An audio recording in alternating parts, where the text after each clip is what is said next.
My dear students, आज अगले lecture में हम एक रिजल्ट करने जा रहे हैं। Suppose that the minimal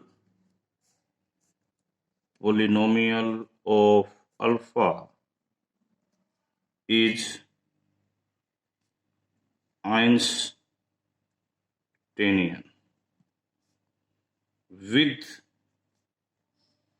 respect to a prime p। इसका मतलब क्या है? Alpha is a root of the polynomial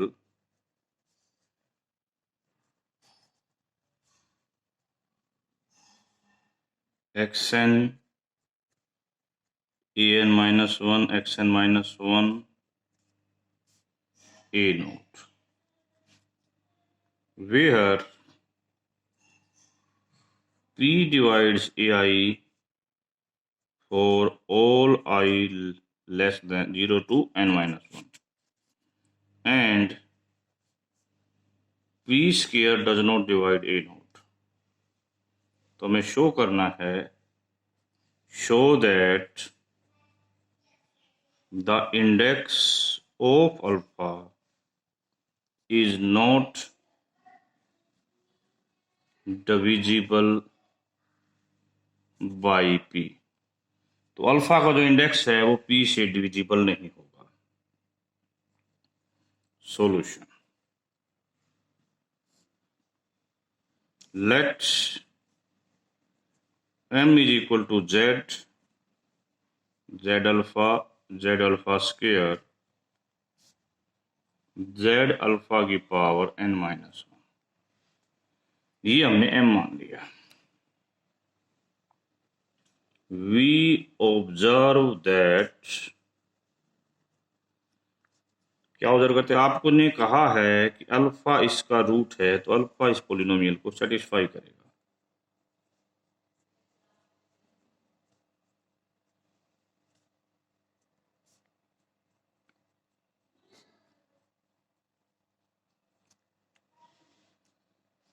एक बात, ओके।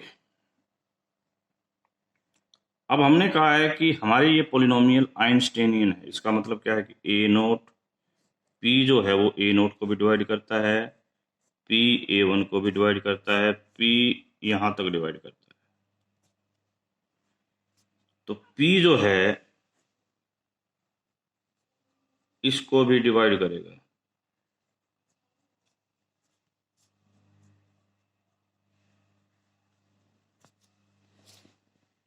ओके। अब ये चीज क्या कहती है जो हमने यहां ला लिखा है, ये चीज किसके इक्वल होगी? Minus of this. तो P इसको डिवाइड करेगा, इसका मतलब P इसको डिवाइड करेगा, that's the 1 point is coming. अब सेकंड थिंग, सेकंड एम ये है, ये जो चीज है ये कहाँ क्या लिखी जाएगी? ये लिखी जाएगी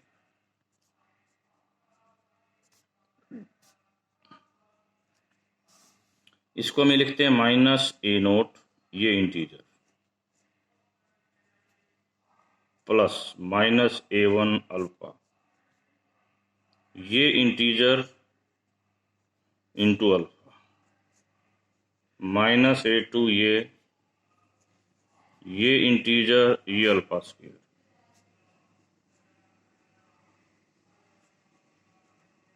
ये इंटीजर अल्फा की पावर n। तो this is nothing but m।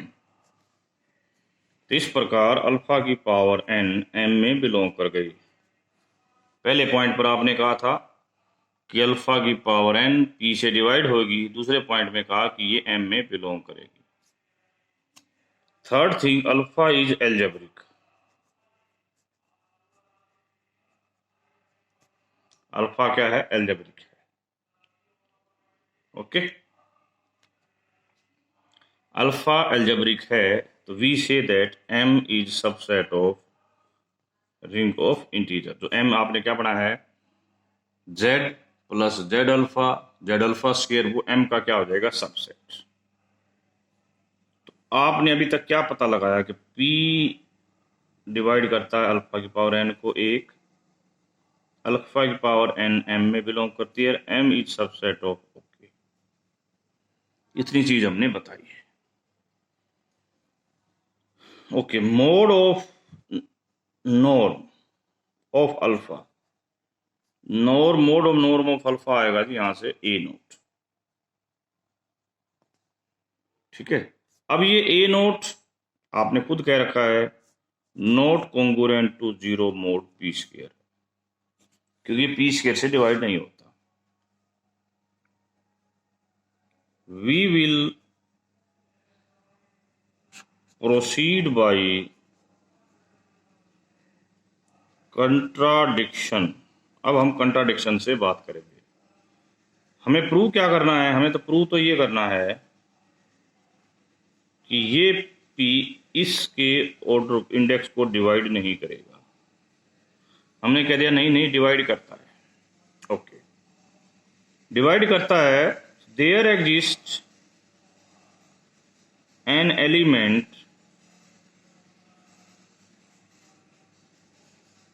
From group okay by M whose order is p। अब ये एलिमेंट यहां से आना है, इस एलिमेंट का नाम हमने ये लिखा। ये एलिमेंट एक्साई ओके में होगा, बट एक्साई एम में नहीं होगा। क्यों? यदि एक्साई एम में हो गया तो इसका ऑर्डर 1 हो जाएगा, जबकि हमें इसका ऑर्डर पी चाहिए। It is given that its order is P. इसका मतलब पी एक्साई एम एम के इक्वल हो जाएगा। This means P into xi belong to M. M जो है वो ये है। It means P xi is equal to B not B one alpha B N minus one alpha की power N minus one, where all bi's are not divisible by p। यहाँ सारी bi p से divide नहीं हो सकती। क्यों? यदि ऐसा होता है तो ये एक्साई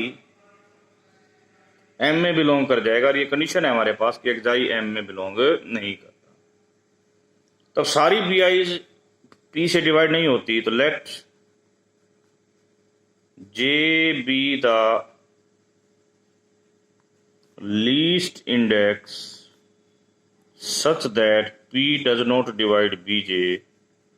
तो यहां से क्या आएगा,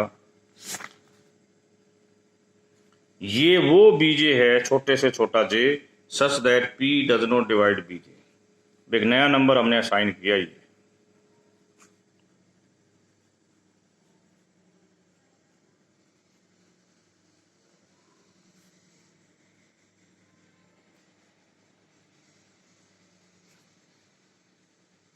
आपने यहां कह रखा है कि ये सारे p से डिवाइड होते हैं, तो दीज ऑल आर इंटीजर्स।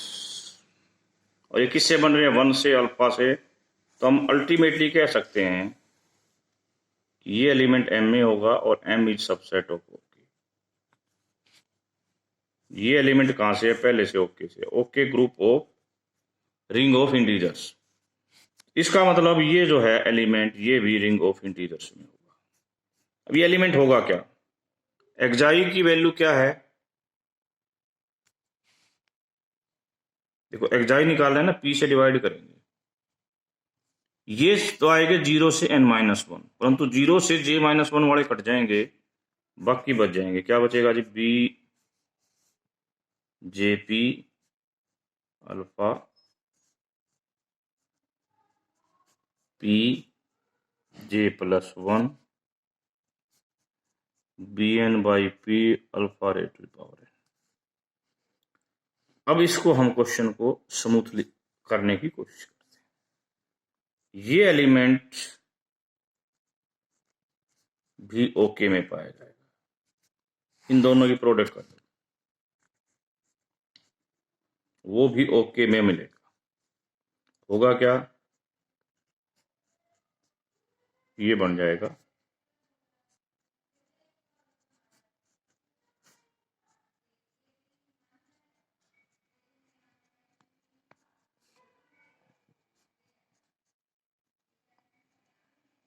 ये आ जाएगा।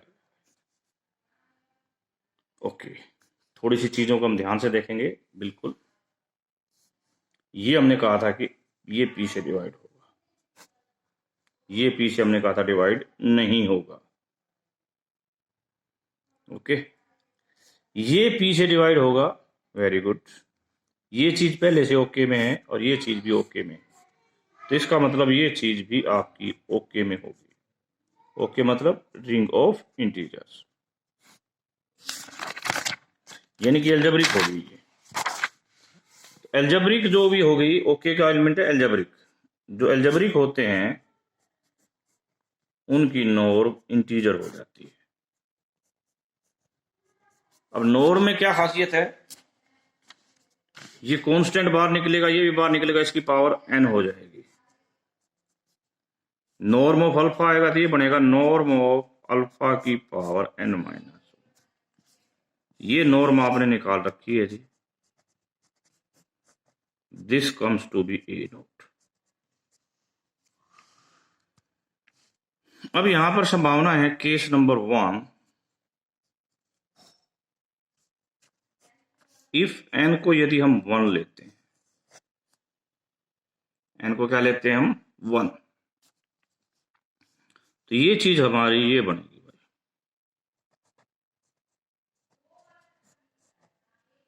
अब p इसको तो डिवाइड कर नहीं सकता, ठीक है, क्योंकि n 1 है, तो इसका मतलब इसमें दो ही चीजें हैं।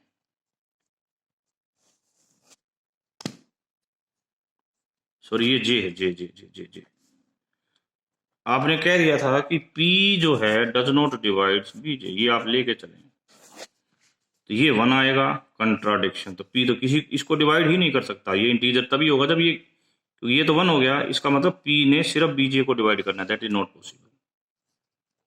केस 2, यदि n को 2 ले लेते हो,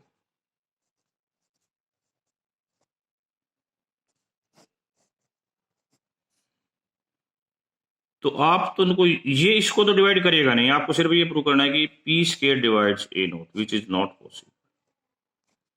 ठीक है,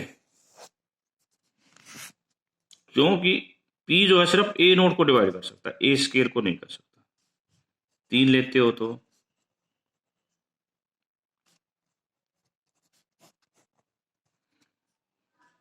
इफ ये इसको डिवाइड करता है, it is understand that P square divides A note, which is a contradiction. क्योंकि पी क्यूब ए क्यूब ए स्केयर को डिवाइड करने का मतलब है P square divide A note, which is a contradiction. तो इस प्रकार कोई सी भी केस में ये होल्ड नहीं होगा, तो हम ये कहेंगे कि ये दिस इज इंटीजर किसके साथ कंट्राडिक्ट कर रहा है कि p डिवाइड्स b, जो b p divide does not divide b J not, तो सो दिस इज इम्पॉसिबल। तो हमने प्रूव कर दिया कि ये p इसको डिवाइड नहीं करेगा। ये हमारा पहला क्वेश्चन था।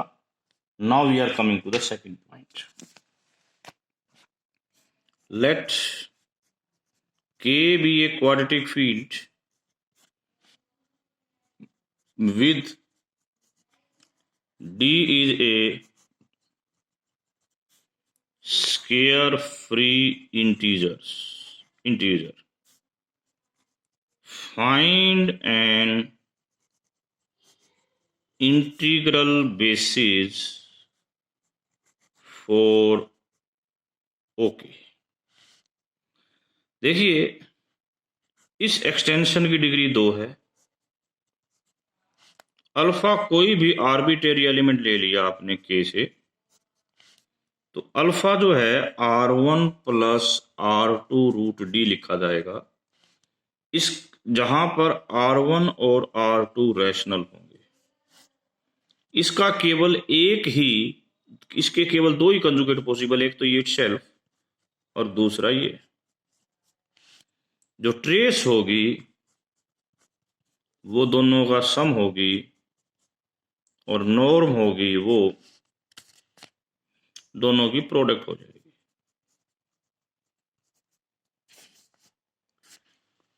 जैसा कि आपने कहा है कि अल्फा एक अलजेब्रिक इंटीजर है,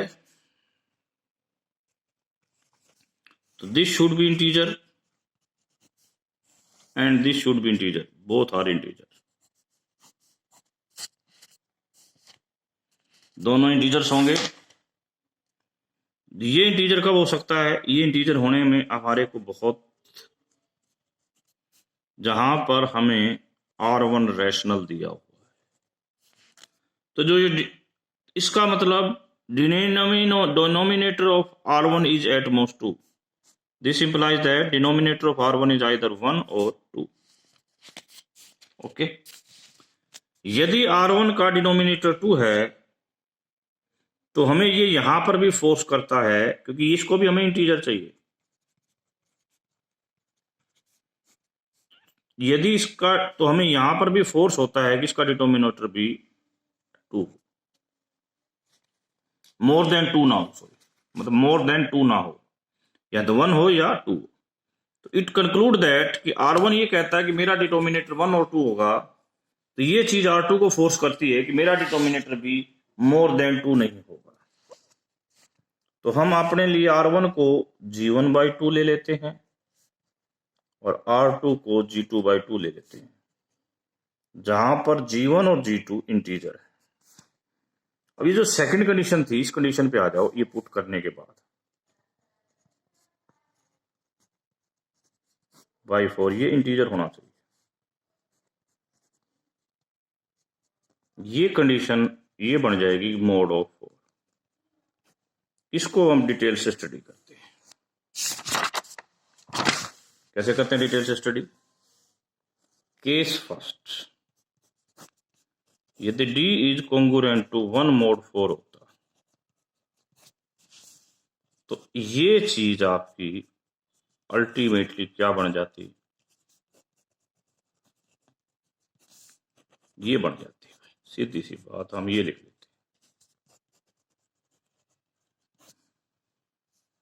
इसका मतलब ये है, एक बात सुनो, यदि G1 ओड है तो G1 स्क्वायर कितना आएगा जी? 1। तो हमारे G2 को ही ओड होना पड़ेगा, नहीं तो 1 नहीं दे सकता। इसका मतलब G1 odd implies G2 odd, similarly vice versa. यदि G1 इवन है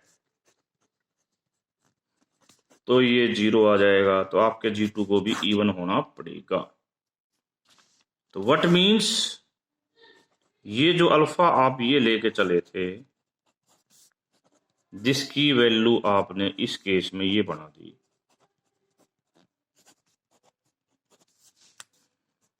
तो आपने कह दिया कि ये दोनों इवन या ओड साइमल्टेनियसली होंगे। साइमल्टेनियसली होंगे, यानी या तो बहुत इवन होंगे या बहुत ओड होंगे। ठीक है, तो इसका मतलब क्या हुआ? यदि R1, या तो दोनों R1 इंटीजर होंगे या दोनों R1 के का डिनोमिनेटर 2 होगा, तो अल्टीमेटली इसके बेसिस के ये दो एलिमेंट। केस 2, यदि D इज कॉन्ग्रुएंट टू 2 और 3 mod 4 होता, तो जो ये सिचुएशन यहां बनाई थी, मैं 2 वाली ले रहा हूं, तो G1 square congruent to 2 G2 square mod of 4 बनेगा। देखो, यदि G1 हमारा ओड है तो G1 स्क्वायर हमारा 1 बनेगा। इधर से तो ये पॉसिबल है ही नहीं, क्योंकि this must be always even. इसका मतलब G1 तो ओड हो ही नहीं सकता। G1 को क्या होना पड़ेगा? Must be even. तो G1 को 2K ले लो, रख दो इसमें। 4K square congruent to 2G2 square mod 4। क्या मतलब है? चलो इसको छोड़ो। तो G1 मस्ट बी E1। इतनी बात क्लियर हो गई कि G1 हमारा E1 होगा। ओके, अब बात आ रही है G2 की।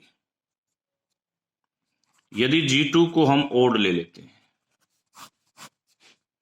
G2 को ओड लेते हैं, तो G2 स्क्वायर हमारा क्या होगा जी? Congruent to 1 mod 4। तो 2G2 स्क्वायर कितना आएगा जी? 2 आएगा। ये कभी भी G1 स्क्वायर के इक्वल नहीं हो सकता, क्योंकि G1 यदि E1 है, 2K है, तो इसका स्क्वायर कॉन्ग्रुएंट टू 0 आएगा mod 4, 2 नहीं आएगा। तो इसका मतलब हमारे पास पॉसिबिलिटी बच गई कि G1 must be E1 and G2 must be E1। G1 और G2 E1 है, इसका मतलब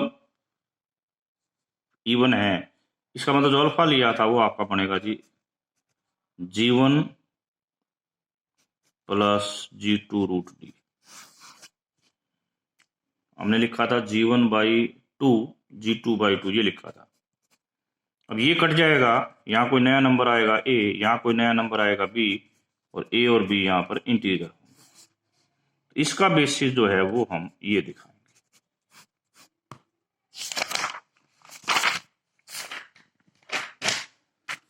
third question, D is congruent to 1 mod 4 है। चलो ये क्वेश्चन हम अगली क्लास में करेंगे।